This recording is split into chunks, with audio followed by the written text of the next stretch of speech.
మాజీ శాసనసభ్యులు హనుమంత్ సిండే సార్ గారికి, అదేవిధంగా మా గురువు వర్యులు సీనియర్ సాబ్ గారి పెద్ద కుమారుడు జడ్పీసీ రాజు గారు, అదేవిధంగా సొసైటీ చైర్మన్ బాలాజీ గారికి, మా గ్రామ తాజా మాజీ సర్పంచ్ అరుణ్ కుమార్ గారికి, ఉప సర్పంచ్ శ్రీకాంత్ గారికి, నా మిత్రులు ఎంపీటీసీ రామన్న గారికి, డాక్టర్ రాజు గారికి, మా గురువర్యులు ఇక రామలింగప్ప వల్లయ్యప్ప తోటి నేను రాజకీయంలోకి వచ్చిన అలాగే నా జీవితంలో వాళ్ళకు అట్లే పట్టలేదు. వాళ్ళు ఉన్నదాకా కాదు, నేనున్నదాకా కూడా వాళ్ళకు కాదు, వాళ్ళ కుటుంబానికి కూడా రుణపడి ఉంటా.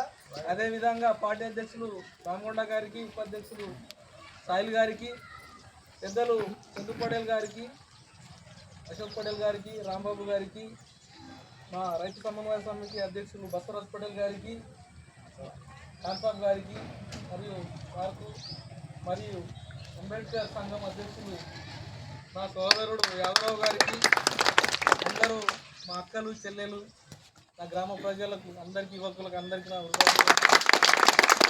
నాకు పార్టీ టీఆర్ఎస్ పార్టీ తరఫు నుండి సర్పంచ్గా పోటీ చేసే అవకాశాన్ని కల్పించారు. మీకు అందరికీ ప్రత్యేక ధన్యవాదాలు. నేను నా రాజకీయ జీవితం 25 సంవత్సరాలు అయిపోయింది. నేను నా నాయకులకు ఎప్పుడు నా గురువులు ఏ రోజు కూడా ఏ చిన్న పని ఉంటేది పటేల్ ఎట్లా చేద్దాం, అప్పగారు ఎట్లా చేద్దాం అని వాళ్ళకి విచారం చేసినాకనే ఈ గల్లీకి సీసీ రోడ్ వేస్తే బాగుంటుంది, ఈ గల్లీకి డ్రైనేజ్ కడితే బాగుంటుంది, ఈ ఫలానా వ్యక్తికి ఇల్లు ఇస్తే బాగుంటుంది, బీదోడు ఉన్నాడు, ఈ ఇంటికి బతుకం ఇస్తే బాగుంటుంది అని వాళ్ళ ఏదైతే సూచించారో ఇప్పటిదాకా వారి అడుగుజాడలనే వర్తిస్తే వాళ్ళకి వ్యతిరేకంగా ఎటువంటి పనులు నేను చేయలేదు, చెయ్యబోను కూడా. ఒక ఆడబిడ్డ కష్టం వచ్చిందంటే నా సొంత నా చెల్లెలకు కష్టం వచ్చినట్టుగా భావిస్తా. ఒక యువకులకు ఎవరైనా బీదోళ్ళకి నా ఇంట్లో నేను ఎంత నా కుటుంబ సభ్యులకు కష్టం వస్తే నేను ఎట్లా ఉంటానో మా గ్రామానికి కూడా నేను అట్లనే ఇప్పటిదాకా తీసుకుని వచ్చిన. ఎవరి ఇంట్లో ఏది వాళ్ళు సూసైడ్ చేసుకొని చచ్చిపోయినా, పాస్ చేసుకొని చచ్చిపోయినా, యాక్సిడెంట్లో చచ్చిపోయినా కూడా వాళ్ళకి ఎక్కడ పోలీస్ కేసు కాకుండా నా జీవితంలో 25 సంవత్సరాల ఒక్కళ్ళ మీద కూడా కేసు కాకుండా నేనే అక్కడ నిలబడి ఎన్నో సందర్భాల్లో అంత్యక్రియలు చేయడం. కానీ పంచాయతీల విషయానికి వస్తే ఎంత కఠినమైన పంచాయతీ, అడిగి పోతుంది, కొడతారు, కట్టేస్తారు, కుట్ల చేస్తారు, అట్లా చేస్తారు. అసలు పంచాయతీలకు కూడా మా పెద్దల సహకారంతో అలా తీసుకుపోయి నేను అసలు ఎన్నో సంవత్సరాలు నిలబెట్టినాను నేను సభాముఖంగా తెలియజేసుకుంటున్నాను. ఇప్పుడు కూడా నా జీవితంలో ఆఖరి క్షణం దాకా కూడా ఈ ఊరికే సేవ చేసుకుంటాను. నేను ఇప్పటిదాకా నేనేం వ్యవసాయం చెయ్యా, నేనేమో వ్యాపారం చెయ్యా. ఒక్కటి మా పెద్దల ఆశీర్వాదంతో ఈ రాజకీయంలో ఉన్నా. నాకు ఆ పెద్దలే నాకు టీడీపీ ఉన్న 4 పర్యాయాలు 3 ఊర్లకు నాకు పార్టీ అధ్యక్షునిగా ఎన్నుకున్నారు. 2 సార్లు నాకు పార్టీ మన గ్రామ పంచాయతీ సభ్యునిగా ఇచ్చేసారు. ఆ తర్వాత పెద్దలు సిరియార్ సాబ్ కానీ ఎమ్మెల్యే గారు నాకు మార్కెట్ కమిటీ డైరెక్టర్కు కూడా 2 సార్లు నాకు సెలెక్ట్ చేయడం జరిగింది. మళ్ళా నేను సొసైటీ డైరెక్టర్గా చేయడం జరిగింది. వారికి ఎంపీటీస్గా ఇంతకుముందు ఇచ్చారు. నాకు వరుస పదవులు వచ్చినాయి కాదండి, నేను సేవ చేసినా కాబట్టి నాకు పదవులు ఇచ్చారు. నేను వాడికి ముంచలేదు, చిచ్చులు పెట్టా, జగడాలు పెట్టా, ఏం పెట్టా. ఈరోజు ఏమవుతున్నది అంటే ఉన్నది ఉన్నట్టు చెప్తాడు, వీడు అయితే మాకు నిత్యం ఉంచాడు.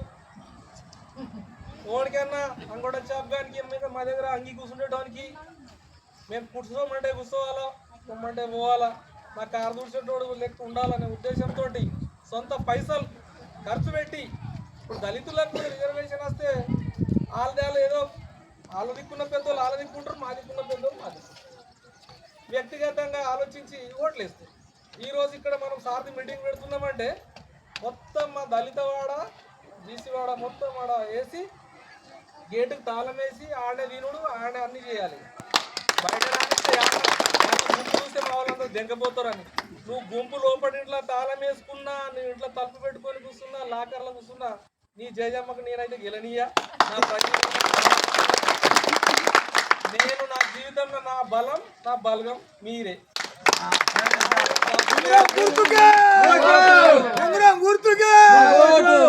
నా దగ్గర డబ్బు బలం లేదు. నేనేమన్నా నీ పటేల్ లెక్క 30 ఎకరాలు పట్టేదాన్ని గాను, మంది కొట్లాట పెట్టేటోని గాను, పెండ్లమ్మగోడికి కొట్లాట పెట్టేటోని గాను, అన్నదమ్ములకు కొట్లాట పెట్టేటోని గాను. నేను బీదోని మీ సేవ చేయడానికి వచ్చిన నాకు నా ప్రజల మీద నాకు నమ్మకం ఉన్నది, మీరే నాకు ధైర్యం. కాబట్టి నేను ఏదైనా గెలిచినా ఓడినా మీ మనిషినే, మీ కుటుంబ సభ్యులే. 10 ఎకర్లేదు, 10 సంవత్సరాలు సర్పంచ్ చేస్తే కూడా తట్టెడు మొరం కూడా పోయినలేదు. తట్టెడు మొరం కూడా ఏ గల్లీకి పోసిన దాఖలాలు లేవు, ఏ కమ్యూనిటీ హాల్ కట్టలే, స్కూల్ బిల్డింగ్ కట్టలే, సీసీ రోడ్ వేయలే, డ్రైనేజ్ కట్టలే. ఏదైనా ఉంటే అంబేద్కర్ బొమ్మ కాడ వచ్చి నా దగ్గర సవాల్ చేయమను, నేను ఇది చేసిన నువ్వు ఇది చేసిన, నేను ఒక దళిత జాతిలో పుట్టినో అని నేను ఇప్పటిదాకా ఒక 10 కోట్ల రూపాయల పని చేసి నేను సవాల్ చేస్తున్నాను.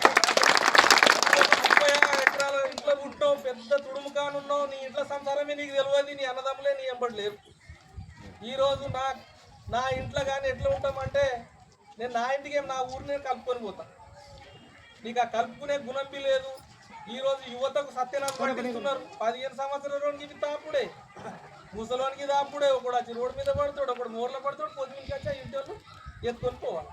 మీరు చేసిన అభివృద్ధి ఏందో నాకు ఒకసారి చూపెట్టాలని నేను సవాల్ చేస్తున్నా.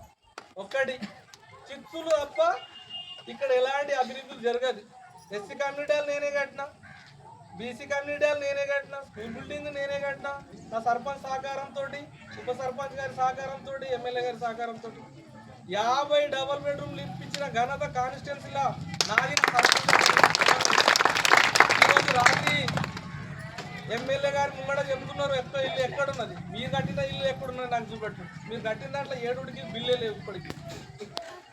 మీకు ప్రొసీజింగ్ అంటే తెలియదు, వర్క్ ఆర్డర్ తెలియదు. ఈరోజు కాళ్ళు సీసాలు దాపుడు, సారా సీసాలు దాపుడు, తినిపించుడు, తాగిపించుడు తప్పితే ఏం లేదు. తెలిసిన వాళ్ళు, ఆయన గురించి తెలిసిన వాళ్ళు ఇంతమంది ఉన్నారు. నాకు ఎక్కువ ఒక పుట్టెడు జొన్నలు అవసరం లేదు. ఇస్త్రంగా గొడ్డు చుట్టుంటాయి చూడు, పిడికడు గింజలే నాకు కావాలని లేదు, ధైర్యం లేదు. నీ ఇంట్లో నీ వాళ్ళే నీకు సపోర్ట్ లేరు కాబట్టి నీకు అంత బలగం కావాలి, నీకు అందరు కావాలా. నాకేం లేదు, నా దగ్గర ధైర్యం ఉన్నది. నా దగ్గర కొట్లాడడానికి 10 మంది ఇట్లా దీనివల్ల నాకు గుండాలు అవసరం లేదు, కూడా అవసరం లేదు. రాత్రి 12 బజే ఫోన్ చేస్తే ఓరింటికి నేను ఒప్పుకొని వస్తా. ఎప్పుడన్నా నేను ఒప్పనికైనా ఊరికన్నా దొరుకుని వచ్చిన ఏదైనా జరగడం అయితే ఒప్పుకొని వస్తా. ఫోన్ చేస్తే వచ్చేస్తా. నాకు ధైర్యం ఉన్నది. నేను ఓన్ది మోసం చేయలేదు, ఓన్ది వేసుక తినలేదు. మీరు వేసుక తిన్నారు, మందికి మోసం చేస్తారు కాబట్టి మీకు బలగం కావాలా. ఈ పిడిగా నాకు రేపు పుట్టెడు జొన్నలు కాబోతున్నాయి. గెలిచినా ఓడినా మీ అందరి ఒక కొడుకు లెక్క, తమ్ముడు లెక్క, ఒక అన్న లెక్క అభివృద్ధి కూడా ఏం చేయాలో నాకు తెలుసు. మీరు అనుకుంటుండొచ్చు కాంతరావు రాత్రి ఒక ఎమ్మెల్యేగా ఉండి నీకు సిగ్గు రావాలా మాట్లాడతాను, నా క్యాండిడేట్ గెలిపిస్తేనే మా ఊరికి అభివృద్ధి చేస్తాడట. నీకు ఓటు వేయని వ్యక్తికి ఇప్పుడు తీసుకొచ్చి మళ్ళీ నువ్వు ముంగడ పెట్టుకున్నావు. నీకు అది చూసుకో ఫస్ట్. నీకు యువకులు ఇప్పుడు రోడ్డు మీద ఉన్నారు. యువకులు ఇప్పుడు 50 మంది ఇల్లు అమ్ముకొని తాకుండా రోడ్డు మీద తిరిగాడారు. వాళ్ళకి నిత్యం చేయి. నా అభివృద్ధి తర్వాత నేను చూసుకుంటా అభివృద్ధి గురించి. నువ్వు 10 సంవత్సరాలు గంగారాం పీరియడ్లో కూడా నువ్వు ఒక్క పని చేయలేను. నాకు అంత దమ్ముండే అర్థమైందా? ఇప్పుడు నువ్వు ఏ సర్పంచ్ గెలిపించినా ఏం చేసినా మాత్రం నీ తాతకు మాత్రం ఇష్టపడు.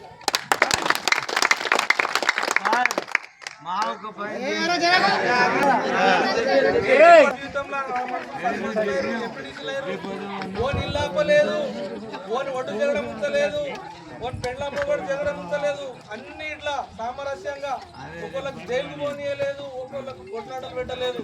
నేను ఇమాందారు ఉన్నా, నా ప్రజలు ఇమాందారు ఉన్నారు. ఇమాందారు తోటి ఊరికి